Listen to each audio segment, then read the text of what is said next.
ভীষণ মজাদার soft and silky caramel pudding আমি যেভাবে বানিয়েছি তোমাদের সাথে শেয়ার করছি।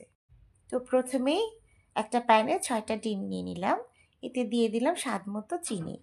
তারপরে একটা বিটার দিয়ে খুব ভালো করে বিট করে নিলাম। তারপরে এতে দিয়ে দিলাম 1 লিটার দুধ।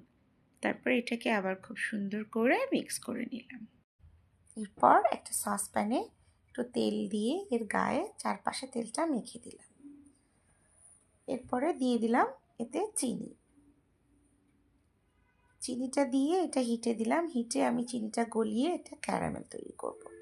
তো ক্যারামেলটা যেন পুড়ে না যায় সেদিকে খেয়াল রাখতে হবে। এরকম ব্রাউন কালার চলে এলে চুলাটা অফ করে চুলা থেকে নামিয়ে ঠান্ডা করে দিয়ে দিলাম দুধ আর ডিমের মিক্সচারটা। তারপরে ঢাকনাটা দিয়ে ঢেকে দিলাম। এরপর একটা প্যানে এভাবে স্টিলের ম্যাট দিয়ে তার উপরে পানি দিয়ে দিলাম। তারপর বসিয়ে একটা শিল দিয়ে চাপা দিলাম। এরপর এটাকে একটা ডিশ দিয়ে ঢেকে দিলাম, দিয়ে চুলাটা অন করে দিলাম, রেখে দিলাম আধা ঘন্টার মতো। তারপর আধা ঘন্টা পরে চুলাটা অফ করে ঠান্ডা করে নিলাম। তো ঠান্ডা হওয়ার পর আমি নামিয়ে নিলাম। এরপর একটা চাকুর সাহায্যে এর চারপাশটা আমি এরকম করে ছড়িয়ে নিলাম। এরপর একটা প্লেট দিয়ে এটাকে ঢেকে উল্টে পুডিংটা নামিয়ে নিলাম। তো দেখো কি সুন্দর হয়েছে পুডিংটা। এরপরে কেটে এভাবে পরিবেশন করলাম।